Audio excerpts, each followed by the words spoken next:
नए अध्याय का आरंभ होता है।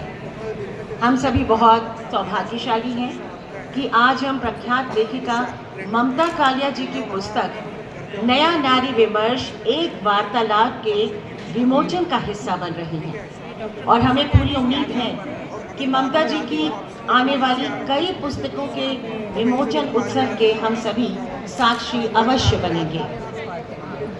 आप सभी जानते हैं कि इस समय हमारे कार्यक्रम के लिए हमारे पास बहुत सीमित समय है, इसलिए मैं आमंत्रित वक्ताओं और परम आदरणीय ममता जी से निवेदन करूंगी कि वो मंच पर आएं और अपना स्थान ग्रहण करें। कुसुमलता जी, कुसुमलता सिंह जी, डॉक्टर बलविंदर कौर, आदरणीय ममता कालिया जी,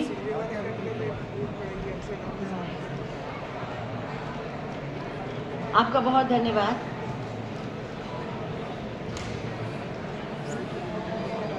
डॉक्टर पल्लव की हमें खबर अभी आई है कि शायद वो कहीं ट्रैफिक में फंसे हैं, तो जब तक वो आते हैं हम लोग आगे कार्यक्रम अपना बढ़ाते हैं। समय बहुत सीमित है हमारे हाथ में और अब मैं कुसुमलता जी से अनुरोध करती हूँ कि वो मंच पर उपस्थित प्रबुद्ध वक्ताओं और सभी माननीय अतिथियों का स्वागत करें। कुसुमलता सिंह जी।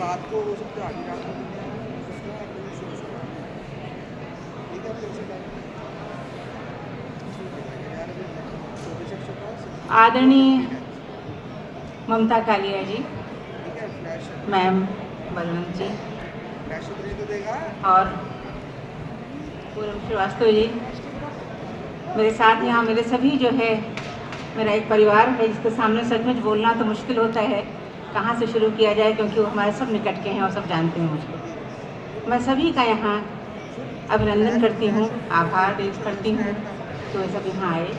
और अब मैं जैसा पूनम श्रीवास्तव जी ने कहा है कि उनका मैं स्वागत करूं। स्वागत का उनका आना ही हम लोगों के लिए सम्मान है। हम उनका क्या स्वागत करेंगे, स्वागत को स्वागत करना जैसा है। सबसे पहले मैं आपसे अनुरोध करूंगी कि ममता जी का स्वागत कीजिए और आप सब जोरदार तालियों से प्लीज उनका स्वागत कीजिए।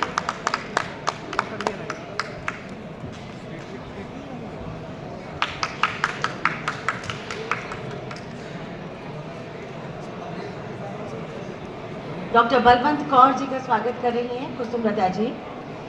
तालियों की गड़गड़ाहट बनी रहे, हालांकि हॉल में ज्यादा भीड़ नहीं है लेकिन तालियां जोरदार बज सकती है।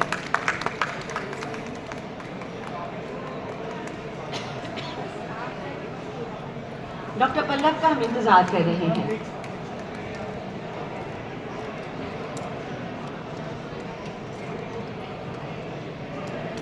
बहुत धन्यवाद कुसुमलता।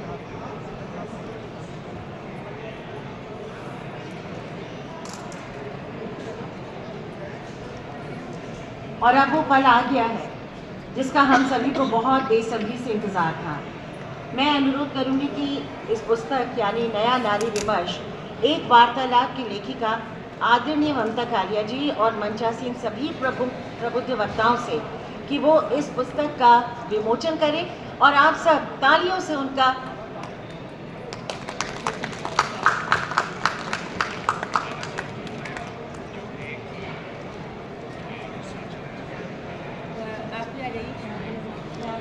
आगे आ जाइए मैम स्टेज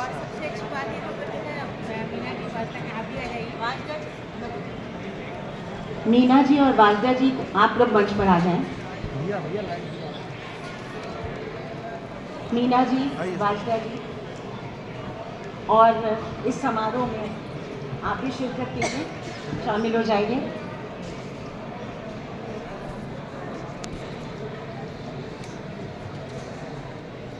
हम सामने देखिए।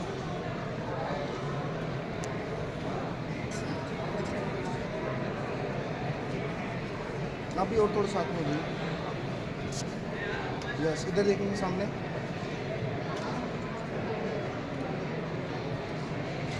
वेट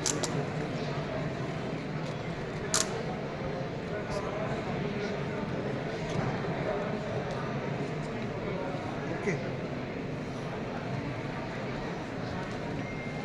अब मैं आमंत्रित करना चाहूँगी आज की पहली वक्ता डॉक्टर बलवंत कौर को कि वो इस पुस्तक से जुड़े अपने विचार हमसे साझा करें। मैं आप सबको अच्छा, क्योंकि पल्लव जी अभी नहीं आए हैं तो कुसुमलता जी अपनी किताब के बारे में कुछ आपसे शेयर करना चाहेंगे।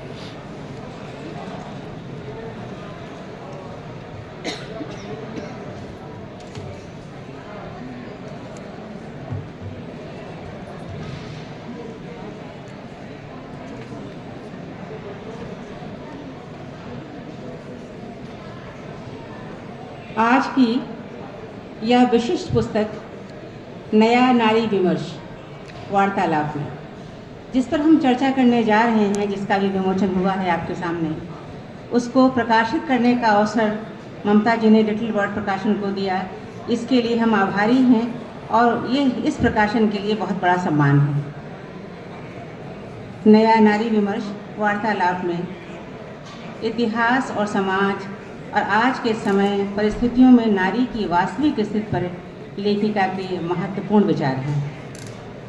वहीं उनकी रचना सृजन यात्रा की भी काव्य खुलासा बड़े ही रोचक और कहानी में कहानी की शैली में, जैसे वो खुद कथाकार हैं तो उन्होंने कहानी में कहानी की शैली में किया है। इसमें प्रत्यक्षा जी, गीता श्री, पल्लव जी, निशांत जी, संदीप तोमर, संजीव कुमार, वाजदा खान जो यहाँ पर मेरे सामने हैं, आज हम बहुत उनके आने से हम लोगों को बहुत खुशी है, हम लोग सच में बहुत अच्छा लग रहा है आप हैं। गीता श्री, मैंने पहले कहा, पीटर शागी, हिमांशु वाजपेयी, सुभाष राय जी, इसमें मीना झा और हमारे साथ जो है वाजदा खान जी यहाँ पर सामने हमारे साथ हैं। इनको मिलाकर 11 जो है विचारक, चिंतक और ख्यातलब रचनाकारों से इसमें बात की गई है, जिन्होंने ममता कालिया के लेखन को गहराई से जांचा है, परखा है और आत्मसात किया है। इसीलिए नया नारी विमर्श में जहाँ वैश्विक विस्तार है, वहीं स्त्री संवेदना पर बीती सदियों से आज तक की तुलनात्मक दृष्टि के साथ आज की नारी की स्थिति पर बेबाकी से कहे गए ममता कालिया के विचार हैं, जिसमें साहित्य है, कोमलता है, अबोधता है और सत्य की कलात्मक शब्दों में अभिव्यक्ति भी है। आज भी जो समाज है, इस समाज की जो स्त्री है, उसके विषय में जो हम खबरें सुनते हैं, उसे सुनकर डर लगता है। पीड़ा जब करीब से दिखती है, निर्दोष नारी और बच्चियों को जब प्रताड़ना होती है, फिर भी हम आँख बंद कर बदलते समाज का सपना देखना चाहते हैं और देखने की कोशिश करते हैं, पर वह सारे सपने एक बीभत्स और क्लिफ हैंगर की भांति बदल जाते हैं, जिसमें धड़कनें बढ़ जाती हैं हमारी। तब याद आता है स्त्री लेखन जो आज कई स्तरों पर हो रहा है, अनेक विषयों पर हो रहा है, जिसे वर्जित माना जाता था उन विषयों पर भी किया जा रहा है। उसने स्त्री विमर्श में एक क्रांति पैदा की है।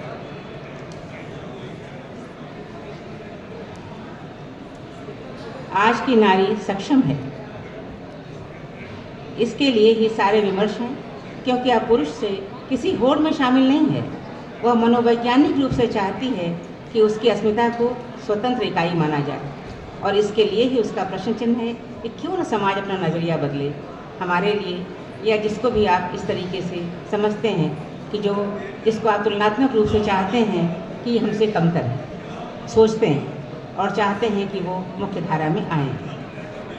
अपनी पुस्तक में एक जगह ममता कालिया ने एक प्रश्न, बहुत संवेदनशील प्रश्न है, उसके उत्तर में कहती हैं कि स्त्रियों की, ध्यान से सुनिएगा इन पंक्तियों को, इससे ममता जी की विचारों का खुलासा आपके सामने बहुत अच्छी तरह से होगा। स्त्रियों की शारीरिक पवित्रता, जिसे हमारे देश में सम्मान और इज्जत के साथ जोड़ा जाता है, वास्तव में इतना महत्वपूर्ण नहीं है। ये कौन कह सकता है? ममता कालिया जैसे जो है जो इस विमर्श को और इस बात को समझते हैं और हमारे सामने जो है एक मजबूत स्तंभ की तरह रख सकते हैं, वही कह सकते हैं। यह पुस्तक उन्हीं बिंदुओं को रेखांकित करती है। इसे ममता कालिया ने अपनी रचना यात्रा पर जैसे रचनाकारों के प्रश्नों से जैसे उत्तर दिए हैं, वह वक्तव्य और आत्मकथ्य का मिश्रण है। ममता कालिया मूल रूप से अपने को कवि मानती है। यहाँ मैं इसी पुस्तक से उनकी एक कविता का छोटा सा अंश आपके सामने रखती हूँ। आप इस पुस्तक के शीर्षक से भी उसे जोड़ सकते हैं अगर आप चाहें तो। कविताएं कई तरह की होती हैं, कई विषयों पर लिखी जाती हैं, कई संदर्भों में लिखी जाती हैं। जहाँ प्रेम का आकर्षण और कोमल भावनाओं की कविता में जिक्र प्रेम का होता है, वहीं तल्खी का और असंतोष का तेवर कैसे उभरता है, उसकी चंद पंक्तियाँ मैं उन्हीं की कविता की चंद पंक्तियाँ हैं ममता कालिया के यहाँ रखना चाहती हूँ आपके सामने। उसने हैरानी से मुझे देखा, उसने हैरानी से मुझे देखा, मैं तो मजाक कर रहा था। उसने हैरानी से मुझे देखा, मैं तो मजाक कर रहा था। तुम इतनी नाराज़ क्यों हो गई? तुम इतनी नाराज़ क्यों हो गई? मैं उसे कैसे बताती ये गुस्सा आज और अभी का नहीं, इसमें बहुत पुराना गुस्सा भी शामिल है। इसमें बहुत पुराना गुस्सा भी शामिल है, एक 83 का, एक 93 का, एक 2002 का और एक ये आज का, अभी का और अभी इसी समय का।